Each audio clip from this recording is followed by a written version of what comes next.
Everyone, welcome back on साया Saran classes. Students, अगर आपने अभी तक चैनल को सब्सक्राइब नहीं किया है तो प्लीज़ सब्सक्राइब कर लें। सो 9th क्लास में आपके सामने फिर हाजिर हूँ मैथ की एक और न्यू क्लास के साथ। हमने प्रीवियस क्लास के अंदर डिस्कस किया था चैप्टर नंबर 8 की एक्सरसाइज 8.1 को। सो अगर आपने अभी तक वो क्लासेज नहीं देखी है तो प्लीज़ वो क्लासेज देख लें।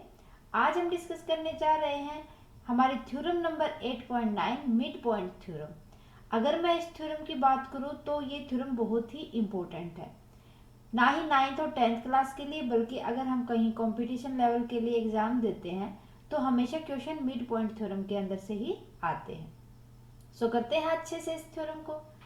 बात की जाए थ्योरम की, so the line segment joining the midpoint of any two side of a triangle is parallel to the third side। देखो क्या कहता है, एक line segment joining the mid point. अब एक हम ट्राइंगल लेंगे ए बी सी। ओके, ये ट्राइंगल है, इनके दो लाइन सेगमेंट लेंगे। अब इनके मिड पॉइंट लेके हम इनको ज्वाइंट कर देंगे ई और एफ को। थ्योरम क्या कहती है कि जो ई एफ है, ई एफ पैरेलल होगा जो बची हुई थर्ड लाइन है बी सी के। यही हमें प्रूफ करना है और यही हमारी थ्योरम कहती है। देखो करते हैं proof. The line segment joining the mid point of any two side of the triangle is parallel to the third one. अब आपको एक फिगर दे रखी है, फिगर में आपके पास ट्राइंगल है ए बी सी।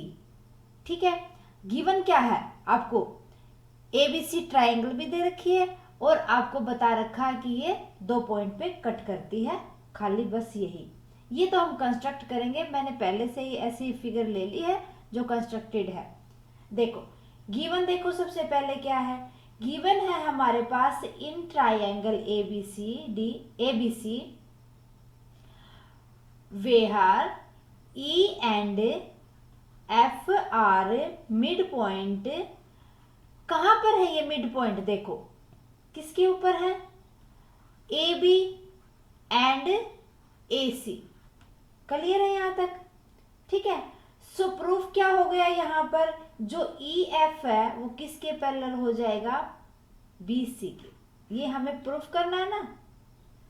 क्या प्रूफ करना है हमें कि जो ई एफ है वो किसके पैरेलल है, जो ये पैरेलल है बी सी के, प्रूफ करना है। अब इसको प्रूफ करने के लिए हम एक लाइन कंस्ट्रक्ट करेंगे। मैं लिख देती हूँ और मैंने बट वो पहले ही कर रखी है। कंस्ट्रक्शन क्या करेंगे, सी पॉइंट से ए बी के पैरेलल एक लाइन बना देंगे। क्लियर है सी एम, और फिर जो ई एफ को हम आगे बढ़ा देंगे, जहां पर वो मीट करेंगे वहां एक डी पॉइंट ले लेंगे। Clear my point?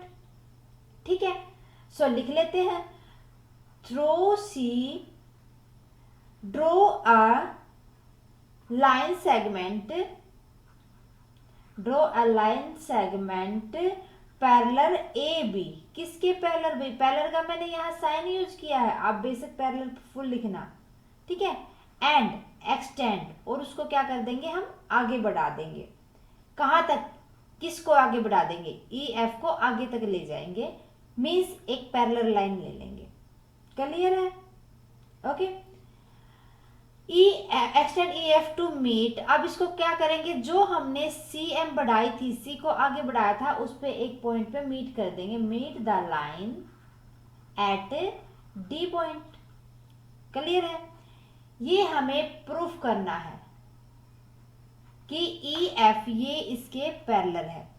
इसके लिए सबसे पहले हमने जो कंस्ट्रक्शन करना था वो कर दिया।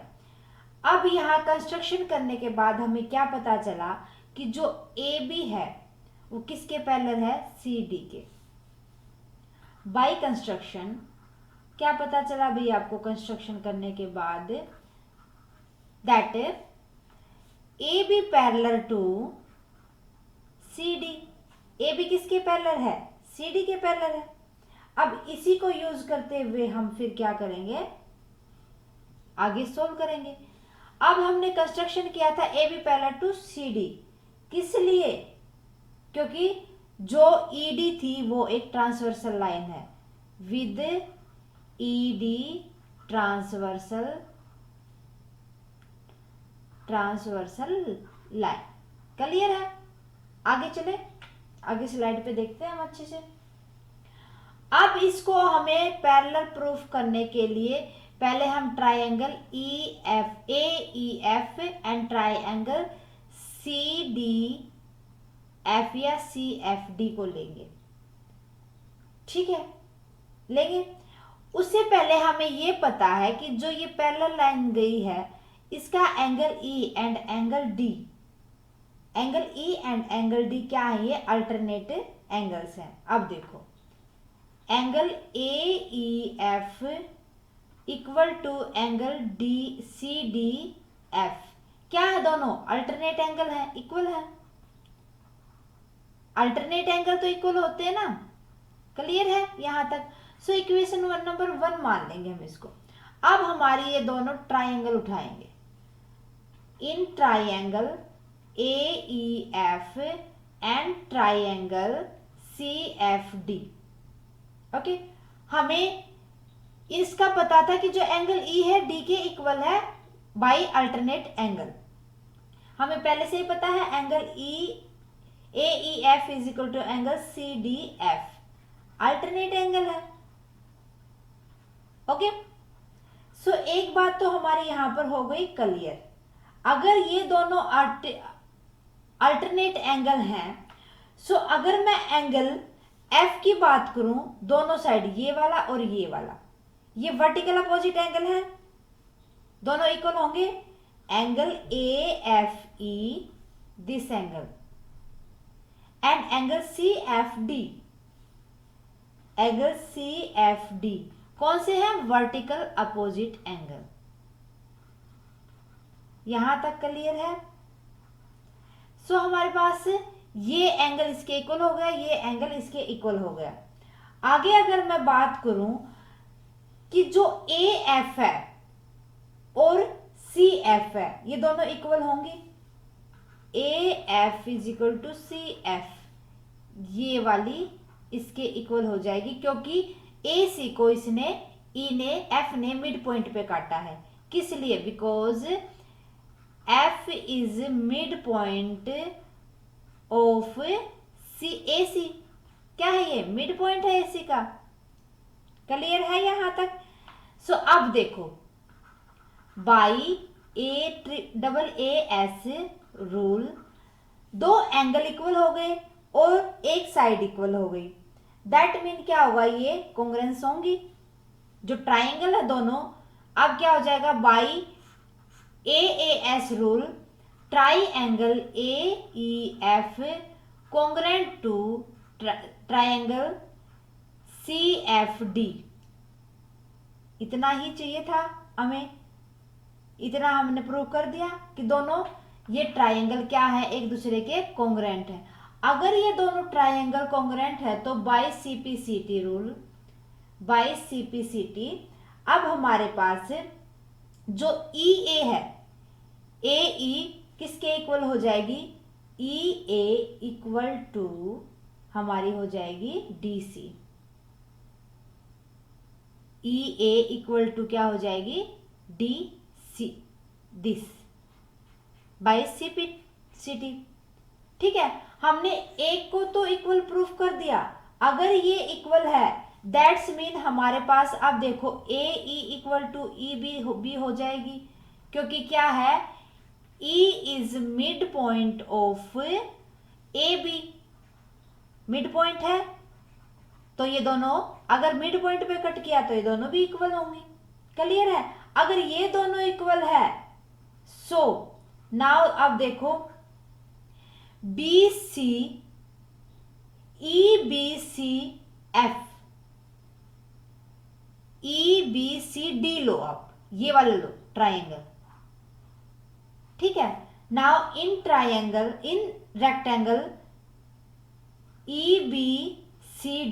EBCD के अंदर ये दोनों के ये पैरेलल हो जाएंगी और ये दोनों पैरेलल हो जाएंगी, इक्वल हो जाएंगी।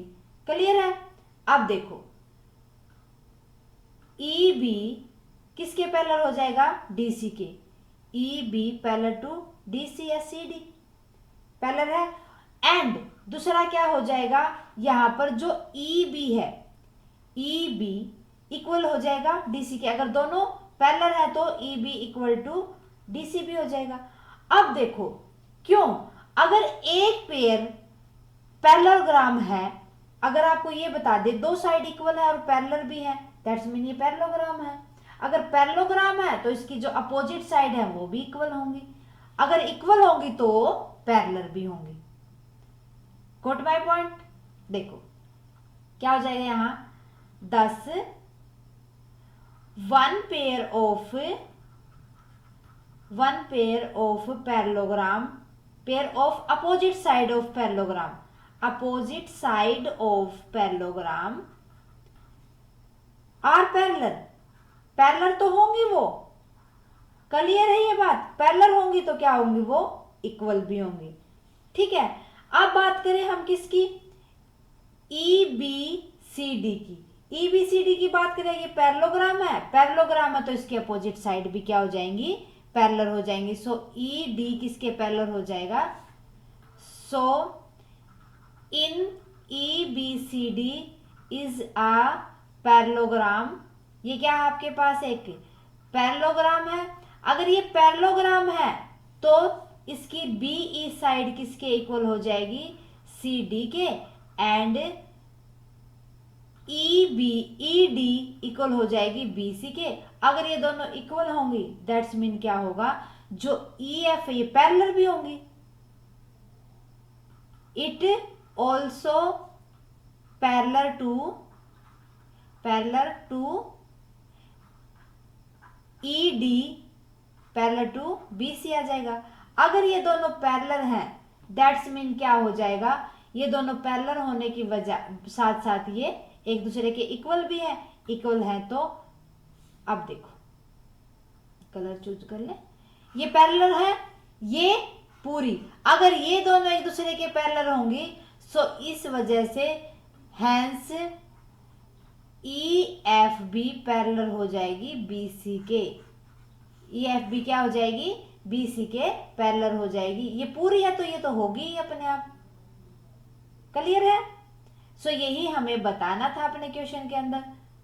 सो स्टूडेंट्स थ्योरम ज्यादा मुश्किल नहीं है, आपको थ्योरम को अच्छे से समझना, कहना क्या चाहता है और किन चीजों से हम उसको प्रूफ कर सकते हैं। उम्मीद है कि आपको अच्छे से समझ आया होगा। इसी उम्मीद के साथ मिलते हैं नेक्स्ट क्लास में। नेक्स्ट क्लास में हम डिस्कस करेंगे 8.2 के कुछ क्वेश्चंस। स्टूडेंट्स आने वाली क्लासेस को देखना ना भूलें ताकि जो आपने थ्योरम की है अभी इसको हम आगे फर्दर अप्लाई कर सकें। आज के लिए बस इतना ही। Thank you students. आप हमें कमेंट करके बताएं आपको क्लासेस कैसी लगी, साथ के साथ कमेंट करें अगर आपकी कोई क्वेरी है तो। स्टूडेंट्स जितना जल्दी पॉसिबल होगा मैं आपकी क्वेरी का सॉल्यूशन दूंगी। क्लासेस अच्छी लगी तो प्लीज़ लाइक करें और अदर स्टूडेंट्स के साथ ज़्यादा से ज़्यादा शेयर करें। थैंक यू स्टूडेंट्स, मिलते हैं नेक्स्ट क्लास में।